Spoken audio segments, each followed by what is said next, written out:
This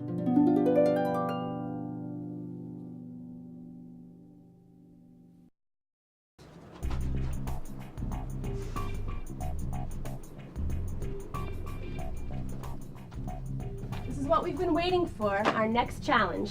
Now we can get moving. Great! Let me talk to these people first. Hi there.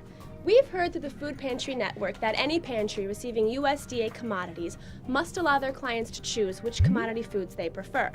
As an outgrowth of that, many pantries are now trying to offer more client choice to their guests. That's a wonderful idea, but we found in our travels that some pantries are having difficulties doing this effectively. Some pantries are even finding resistance with their staff or volunteers who can't see why they need to change their way of working. This is our next challenge. Our job today, folks, is to zero in on one small pantry where they're having these problems and see what we can do to help them recognize the why and how of offering more client choice to their guests.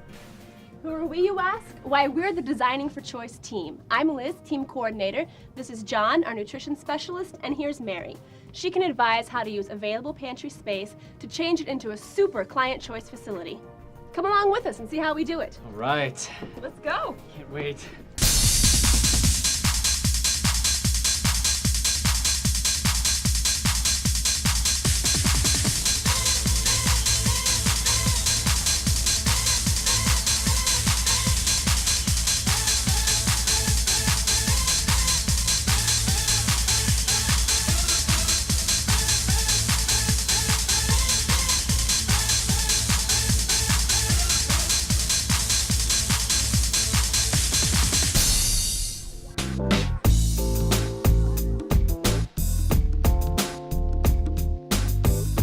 I feel we really should give our clients some choice as to which foods they receive.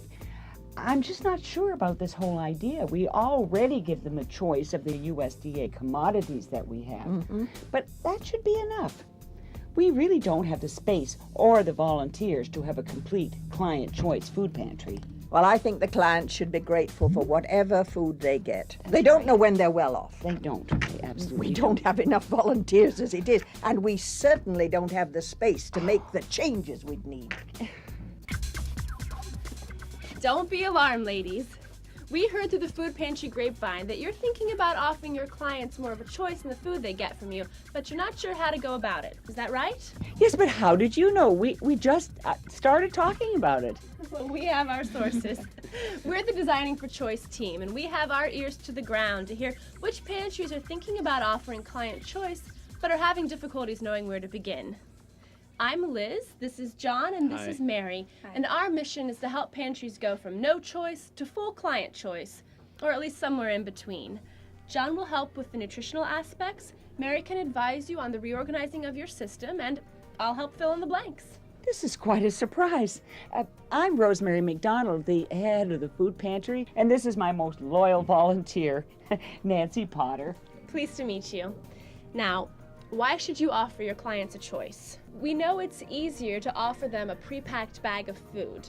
Volunteers can bag and hand out the same to everyone. It's easy and it's fair. Or is it? Watch this. It was filmed in your pantry just last week.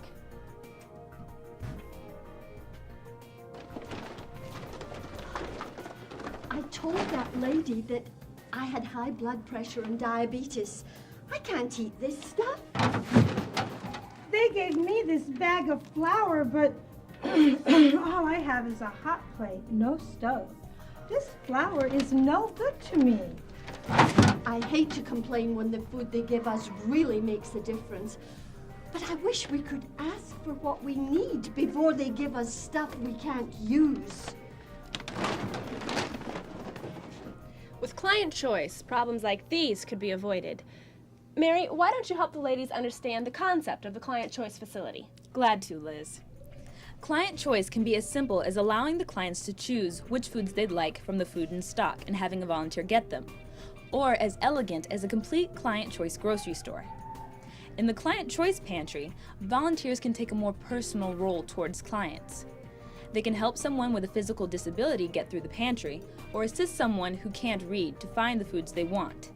The main volunteer role changes from packing food bags to host or hostess, and the friendly atmosphere of the pantry is more welcoming to the client. I like that idea. I decided to volunteer for the pantry so that I could help people. But with all the sorting and bagging the food in the back, I don't get to see the people we help.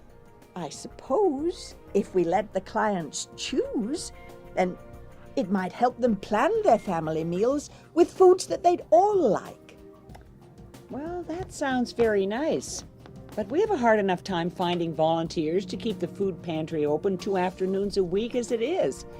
Client choice sounds like we'd need many more helpers. Where will they come from? Nancy mentioned pre-bagging the food. With client choice, pre-bagging is eliminated, so volunteers who normally did that job could be moved to help clients at the counter. There are several other ways to increase your volunteer base. Let me show you. Contact your local newspaper or TV station and ask them to come visit your pantry and show off the new client choice concept. Mention that volunteers are always welcome. Contact local companies. They often allow employees to volunteer a day or two each year at nonprofit organizations at company expense. Frequently, student groups are looking for service projects for school credit. Once contact is established with a core group, they will often bring along friends. And don't forget about your clients themselves. You could always consider offering them the chance to give back to the pantry by volunteering 1 day a month.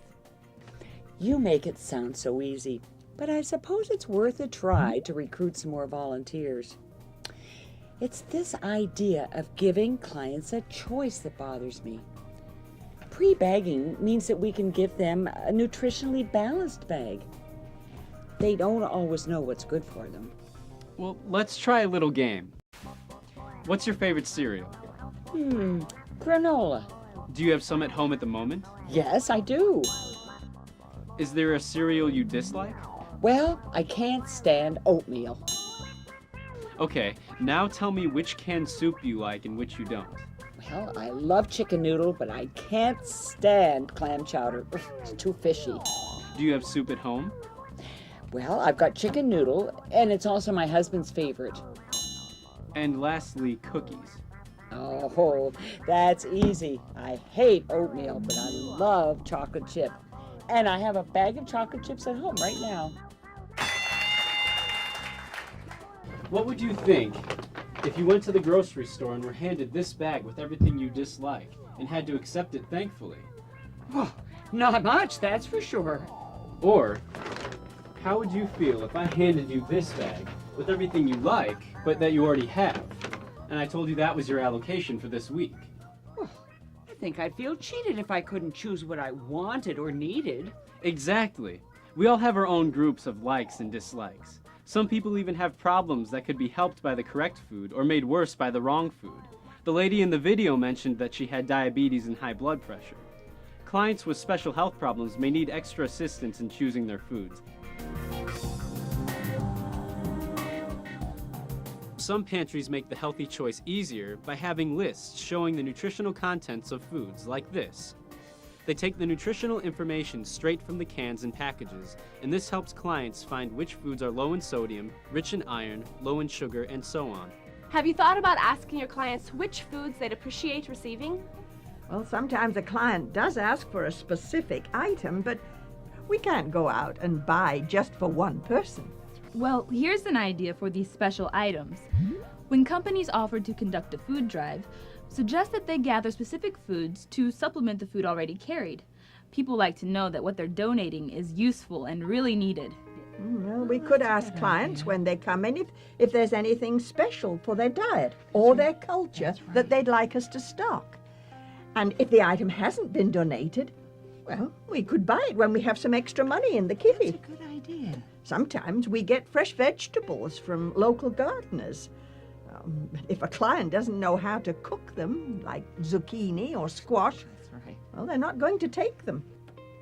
I wish we could give them a taste or a recipe. That's a great idea. However, since your time is so limited, I would suggest that you contact your county extension office. Their staff may be available to help you with this. They can often come out to your pantry to talk with clients, use pantry foods for easy cooking demonstrations, and answer clients' nutrition questions. I didn't know they'd do that. What a great idea. But oh, now I'm worrying about our volunteers. Some of them have worked at the pantry since it opened, and they don't see any need for change. How about having a workshop to explain the new concept to them? Have a potluck supper everyone likes to eat, and once they hear the reasoning behind the new changes, you might be surprised how quickly they'll accept them.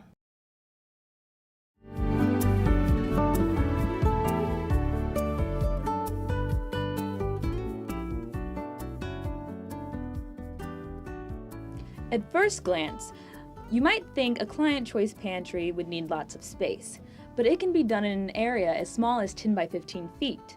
Several pantries have such a space, and their organizational style is worth considering. Here's the front door. A small storage area where overflow items are kept.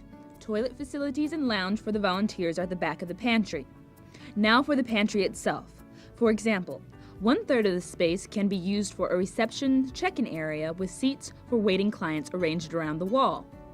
When a client comes to the pantry to receive emergency food assistance, they should provide the following information: their name, their address, how many people in their family, and a signed self-declaration signifying that the client's income meets the program guidelines. Once this intake information is taken, a volunteer escorts the client into the pantry. You mean that's all that's needed? We have a full page of questions that our clients must answer before they're allowed to take food. That must take a lot of time to fill out all that paperwork. These 4 declarations are all that's required to receive emergency food assistance in our state. If your volunteers are asking for social security numbers of family members, telephone numbers, utility bills, proof of employment, or any household information, they're out of compliance, and your pantry could lose the right to receive USDA commodities from the food bank. Well, I didn't know that. We better change our forms as we can't afford to lose any food. That'll make check-in much faster. We only have to ask 4 questions. Remember, your job is to provide food for the hungry, not to keep files of paperwork to prove clients deserve the food. Now, Mary, will you continue? Glad to, Liz. A table set with extra items that won't be counted in the family's allotment is the first thing the client sees.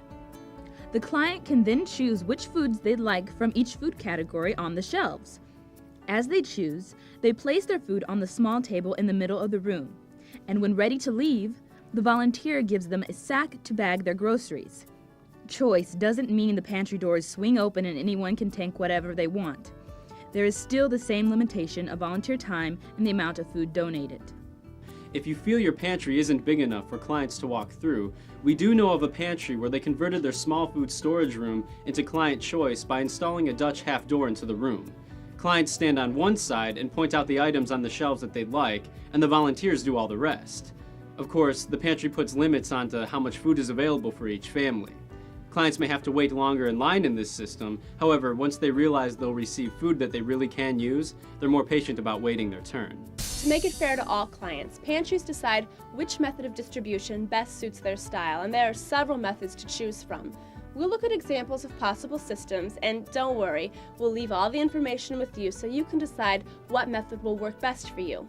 First, let's look at a point system. Clients are allocated points depending on their family size. The point system is based on what the item would cost at the grocery store. Items are color-coded using inexpensive dot stickers, making it easy for everyone to see. Another method is the pound system. This method allocates food for a family of 4 by weight, like this. An easy method for pantries as they are switching over to choice is the total number of items method. Each family is allocated a total number of items to choose based on family size. There are no constraints except for the available amount of food. For instance, shelf tags may read, no more than 3 meat items per family, in order to keep enough stock available for the average number of families served by the pantry. This method is easy for volunteers as they only have to count the total number of items chosen by each client and help them bag. Clients have complete freedom to choose the foods they want. The last method, and least preferred, is to provide the clients with a list of items on paper and let them choose from that list. The volunteer then pulls the requested items from the shelf and bags them for the client. There are several disadvantages to this method. If the client has trouble reading or has English as a second language, there can be difficulties. Or if there is a limited selection of items, the list will quickly get out of date. If a client circles green beans and there aren't any, then either the volunteer chooses an alternative selection or has to take extra time to ask the client to look at the list again. Most people prefer to physically touch the foods they want than choose from a list. Oh my, you've given us so much to think about. But it doesn't seem so difficult now. Oh, I can't wait to start planning our new choice pantry. Let's get that measuring tape and start laying things out on paper. Now that they're heading in the right direction, we can leave them to it. We hope the ideas we suggested today will get you talking and be helpful. Can you think of a way to make your facility a client choice pantry? Going to a food pantry and asking for help to feed your family isn't easy. Food is such a basic need, and while accepting a pre-packed bag of food can be greatly appreciated, giving your clients the ability to choose the food their family prefers gives them the feeling that they still have some control at this difficult time in their life. See you next time!